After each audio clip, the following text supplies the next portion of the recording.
أعوذ بالله من الشيطان الرجيم.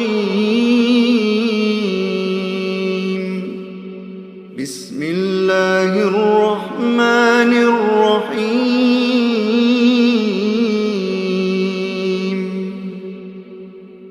الحمد لله الذي أنزل على عبده الكتاب ولم يجعل له عوجا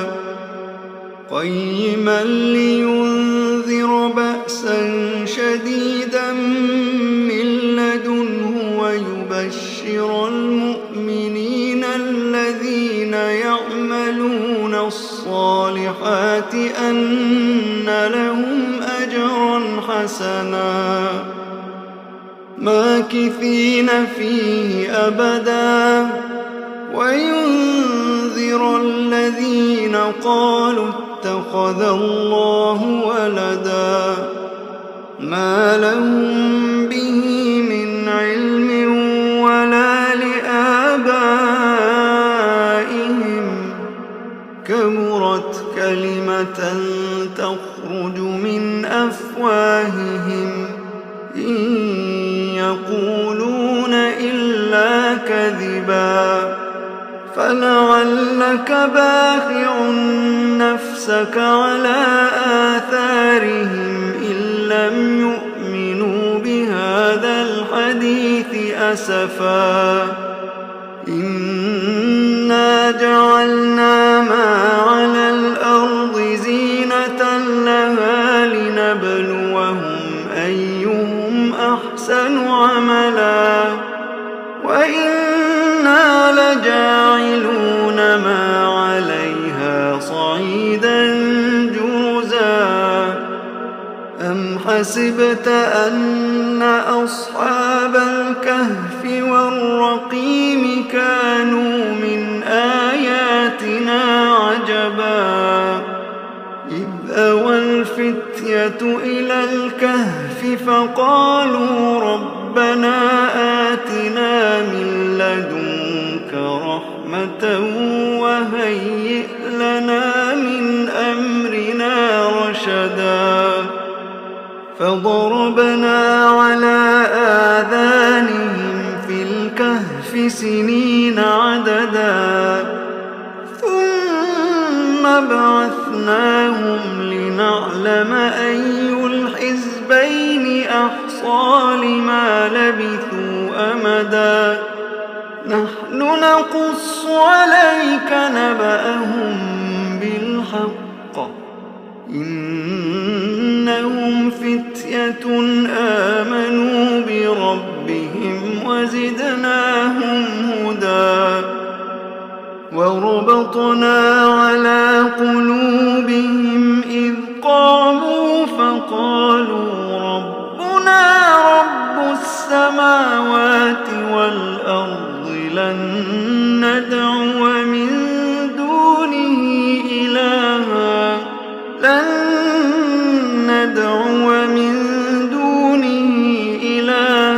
لقد قلنا إذا شططا هؤلاء قوم اتخذوا من دونه آلهة لولا يأتون عليهم بسلطان بين فمن أظلم ممن افترى على الله كذبا وإذ اعتزلتموهم وما يعبدون إلا الله فأووا إلى الكهف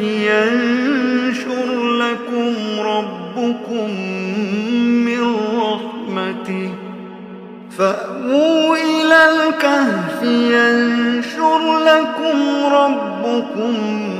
من رحمته ويهيئ لكم من أمركم مرفقا وترى الشمس إذا طلعت تزاور عن كهفهم ذات اليمين وإذا غربت تقرضهم ذات الشمال وهم في فجوة منه ذلك من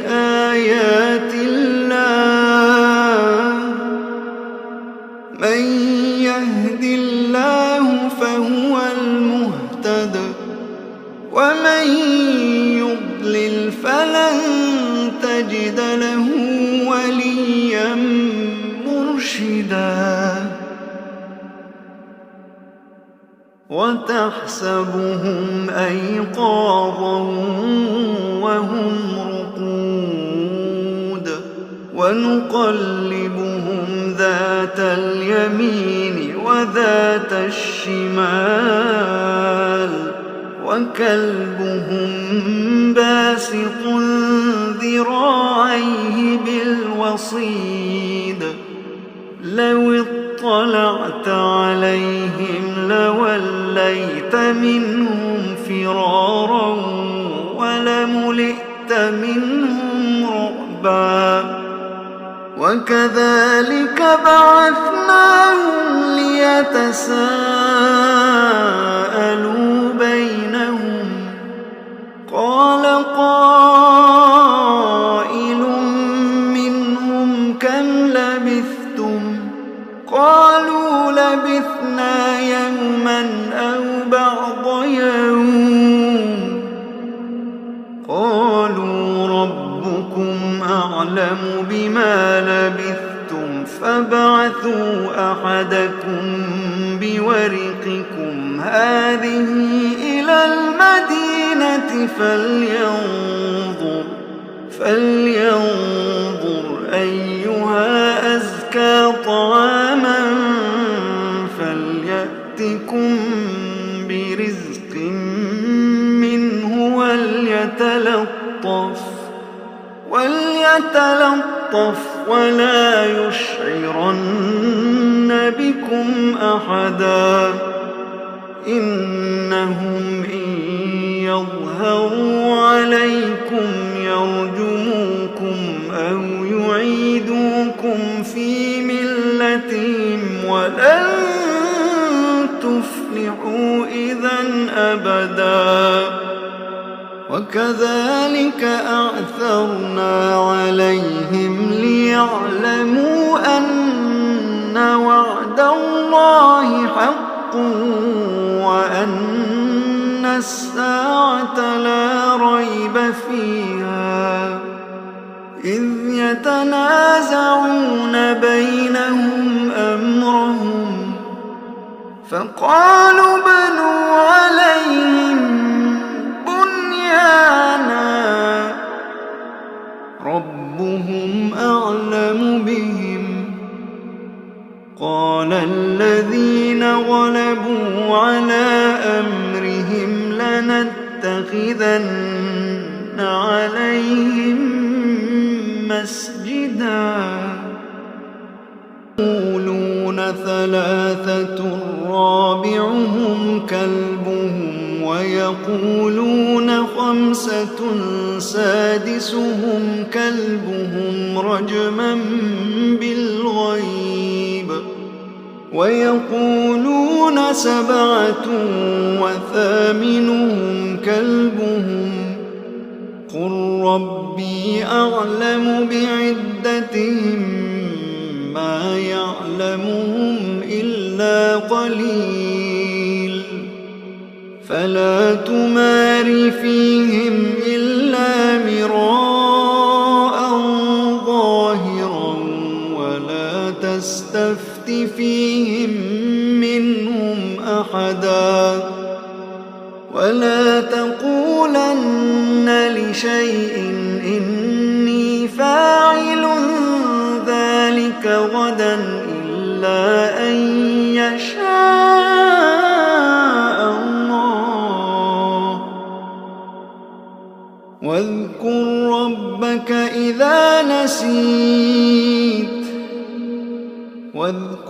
ربك إذا نسيت وقل عسى أن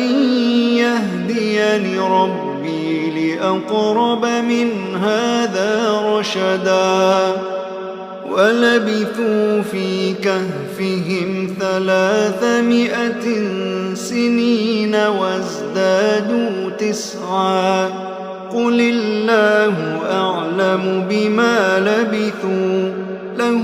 غيب السماوات والأرض أبصر به وأسمع ما لهم من دونه من ولي ولا يشرك في حكمه أحدا واتل ما أوحي إليك من كتاب ربك لا مبدل لكلماته ولن تجد من دونه ملتحدا واصبر نفسك مع الذين يدعون ربهم بالغداة والعشي يريدون وجهه ولا تعد عيناك عنهم تريد زينة الحياة الدنيا ولا تطع من أغفلنا قلبه عن ذكرنا واتبع هواه وكان أمره فرطا وقل الحق من ربكم فمن شاء فليؤمن ومن شاء فليكفر إنا أعتدنا للظالمين نارا أحاط بهم سرادقها وإن يستغيثوا يغاثوا بماء كالمهل يشوي الوجوه بئس الشراب وساءت مرتفقا إن الذين آمنوا وعملوا الصالحات إنا لا نضيع أجر من أحسن عملا أولئك لهم جنات عدن تجري من تحتهم الأنهار يحلون فيها من أساور من ذهب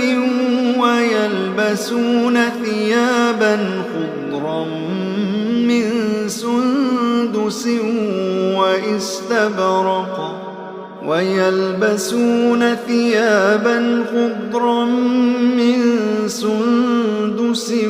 واستبرق متكئين فيها على الأرائك نعم الثواب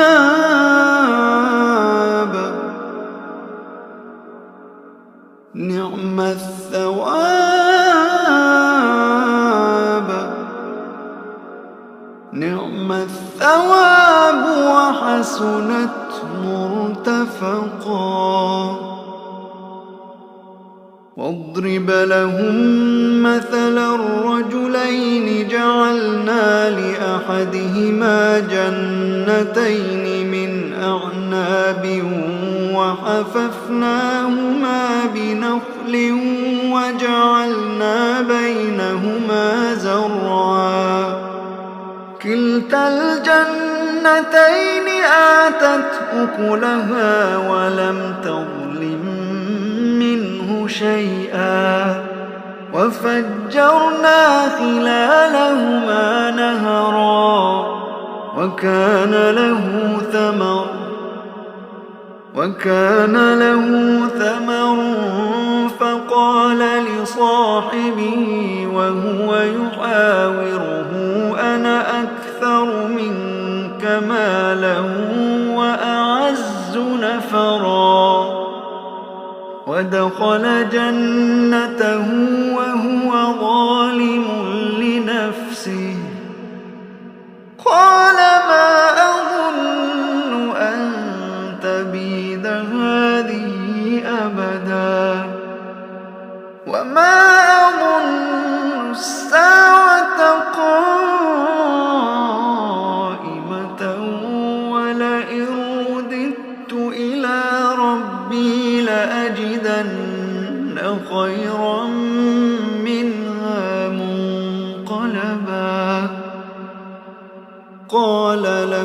صاحبه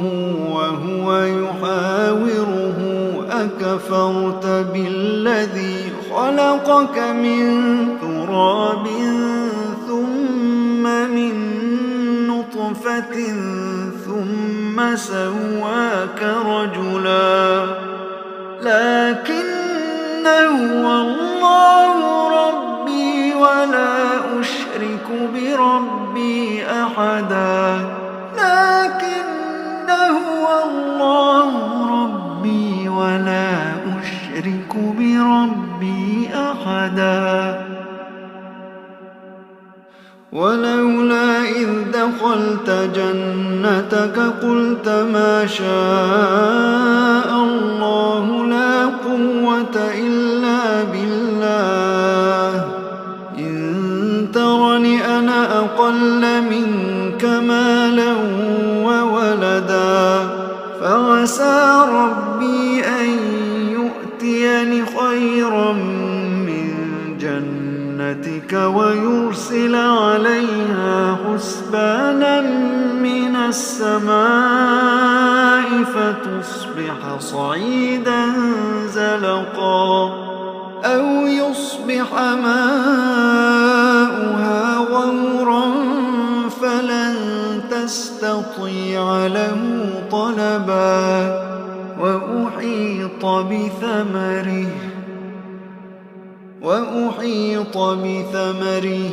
فأصبح يقلب كفيه على ما أنفق فيها وهي خاوية على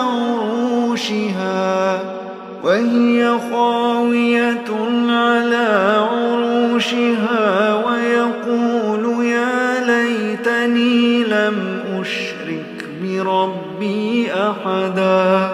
ولم تكن له فئة ينصرونه من دون الله وما كان منتصرا هنالك الولاية لله الحق هو خير ثوابا وخير عقبا واضرب لهم مثل الحياة الدنيا كماء أنزلناه من السماء فاختلط به نبات الأرض فأصبح هشيما تذروه الرياح وكان الله على كل شيء مقتدرا المال والبنون زينة الحياة الدنيا والباقيات الصالحات خير عند ربك ثوابا وخير أملا ويوم نسير الجبال وترى الأرض بارزة وحشرناهم فلم نغادر منهم أحدا وعرضوا على ربك صفا لقد جئتمونا كما خلقناكم أول مرة بل زعمتم أن لن نجعل لكم موعدا ووضع الكتاب فترى المجرمين مشفقين مما فيه ويقولون يا ويلتنا ما لهذا الكتاب لا يغادر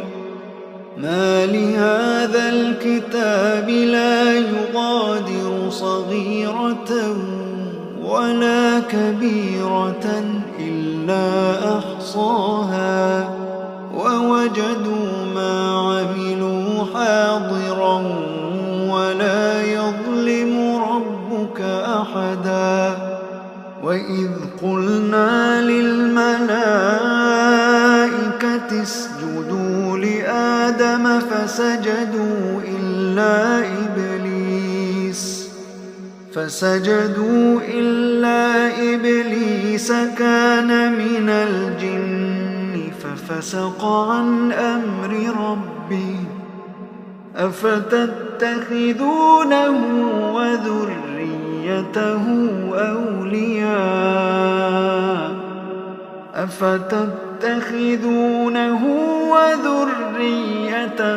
أولياء من دوني وهم لكم عدو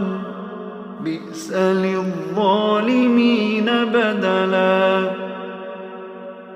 ما أشهدتهم خلق السماوات والأرض ولا خلق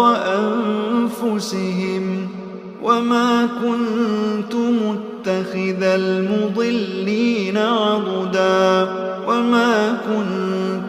متخذ المضلين عضدا ويوم يقول نادوا شركائي الذين زعمتم فدعوهم فلم يستجيبوا لهم وجعلنا بينهم موبقا ورأى المجرمون النار فظنوا أنهم مواقعوها ولم يجدوا عنها مصرفا ولقد صرفنا في هذا القرآن للناس من كل مثل وكان الإنسان أكثر شيء جدلا وما منع الناس أن يؤمنوا إذ جاءهم الهدى ويستغفروا ربهم إلا أن تأتيهم سنة الأولين أو يأتيهم العذاب قبلا وما نرسل المرسلين إلا مبشرين ومنذرين ويجادل الذين كفروا بالباطل ليدحضوا به الحق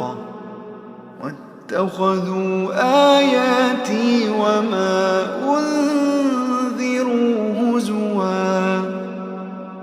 ومن أظلم ممن ذكر بآيات ربه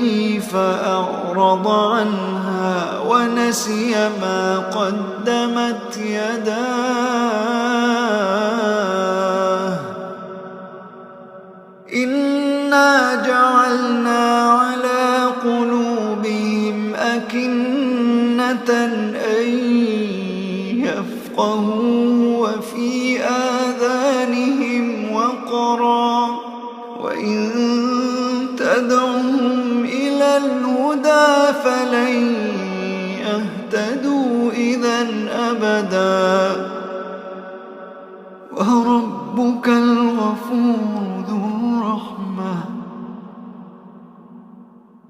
لو يؤاخذهم بما كسبوا لعجل لهم العذاب بل لهم موعد لن يجدوا من دونه موئلا وتلك القرى أهلكناهم لما ظلموا وجعلنا لمهلكهم موعدا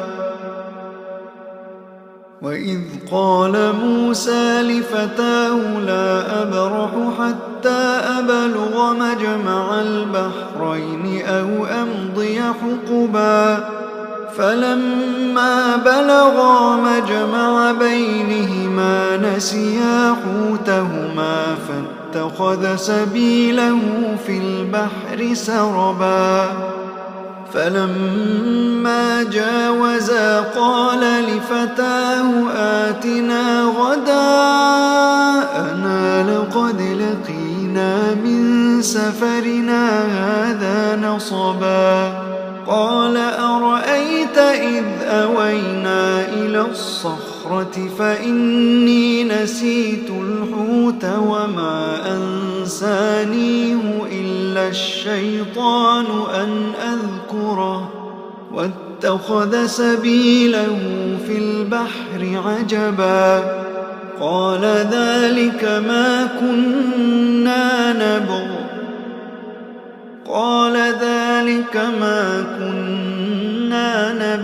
فارتدا على آثارهما قصصا فوجدا عبدا من عبادنا آتيناه رحمة من عندنا وعلمناه من لدنا علما قال له موسى هل أتبعك على أن تعلمني مما علمت رشدا قال إنك لن تستطيع معي صبرا وكيف تصبر على ما لم تحط به خبرا قال ستجدني إن شاء الله صابرا ولا أعصي لك أمرا قال فإن اتبعتني فلا تسألني عن شيء حتى أحدث لك منه ذكرا فانطلقا حتى إذا ركبا في السفينة خرقها قال أخرقتها لتغرق أهلها لقد جئت شيئا إمرا قال ألم أقل إنك لن تستطيع معي صبرا قال لا تؤاخذني بما نسيت ولا ترهقني من أمري عسرا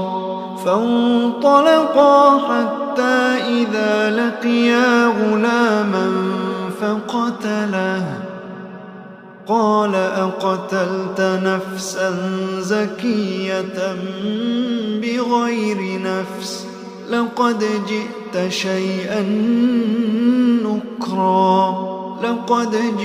شيئا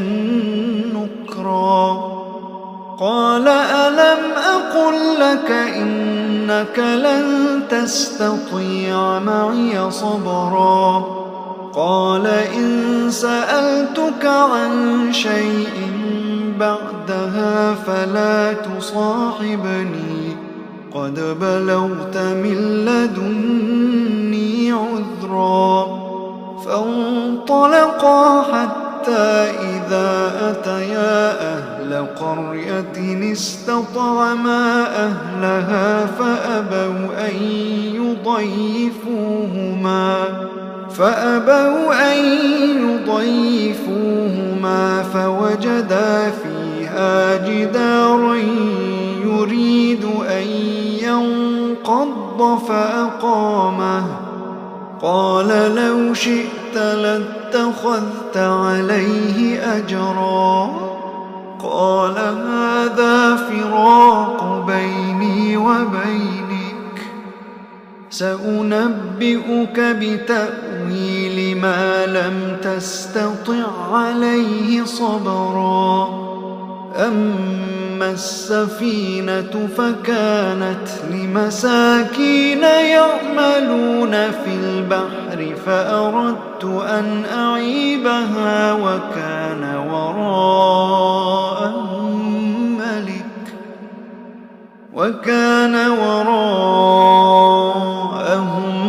ملك يأخذ كل سفينة غصبا وأما الغلام فكان أبواه مؤمنين فخشينا أن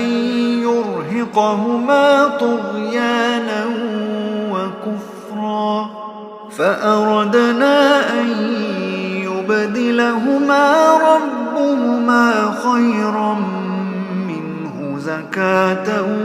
وأقرب رحما.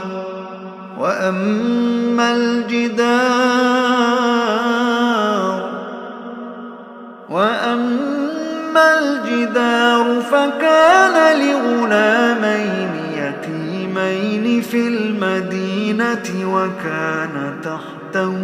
كنز لهما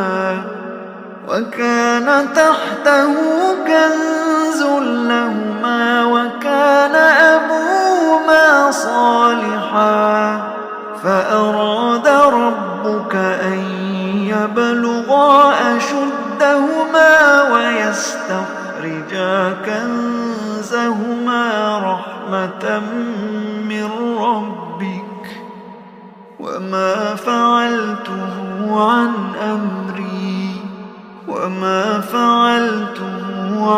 أمري ذلك تأويل ما لم تسطع عليه صبرا. ويسألونك عن ذي القرنين قل سأتلو عليكم منه ذكرا. إنا مكنا له في الأرض وآتيناه من كل شيء سببا فأتبع سببا حتى إذا بلغ مغرب الشمس وجدها تغرب في عين حمئة ووجد عندها قوما قلنا يا ذا القرنين إما أن تعذب وإما أن تتخذ فيهم حسنا. قال أما من ظلم فسوف نعذبه ثم يرد إلى ربه فيعذبه عذابا نكرا. وأما من آمن وعمل صالحا فله جزاء الحسنى وسنقول له من أمرنا يسرا. ثم أتبع سببا حتى إذا بلغ مطلع الشمس وجدها تطلع على قوم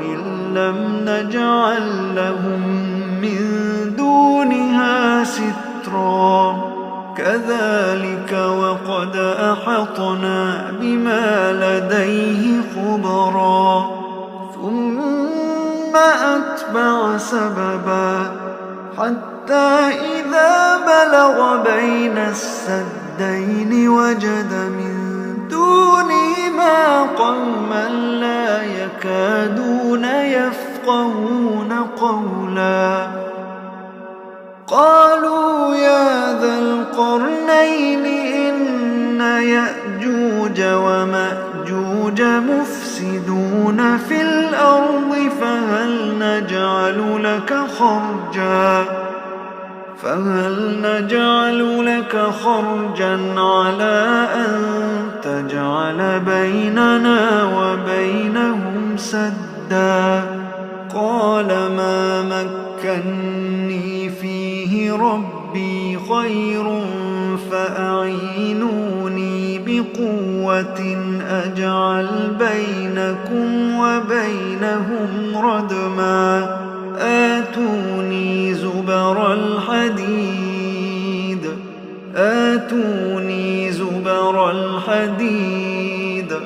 حتى إذا ساوى بين الصدفين قال انفخوا حتى إذا جعله نارا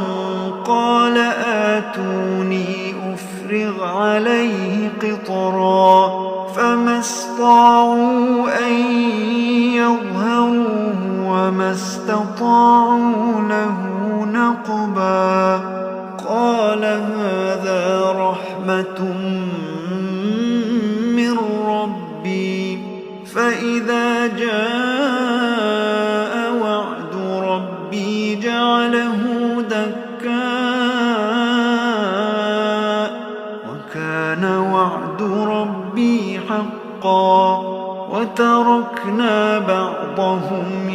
يومئذ يموج في بعض ونفخ في الصور فجمعناهم جمعا وعرضنا جهنم يومئذ للكافرين عرضا الذين كانت أعينهم في غطاء عن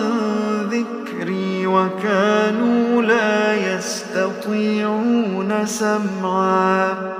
أفحسب الذين كفروا أن يتخذوا عبادي من دوني أولياء إنا أعتدنا جهنم للكافرين نزلا قل هل ننبئكم بالأخسرين أعمالا الذين ضل سعيهم في الحياة الدنيا وهم يحسبون أنهم يحسنون صنعا أولئك الذين كفروا بآيات ربهم ولقائه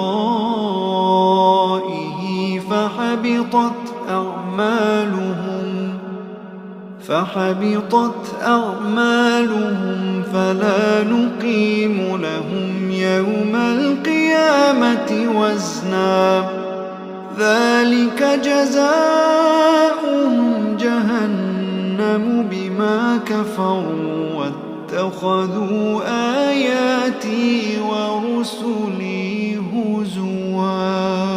إن الذين آمنوا وعملوا الصالحات كانت لهم جنات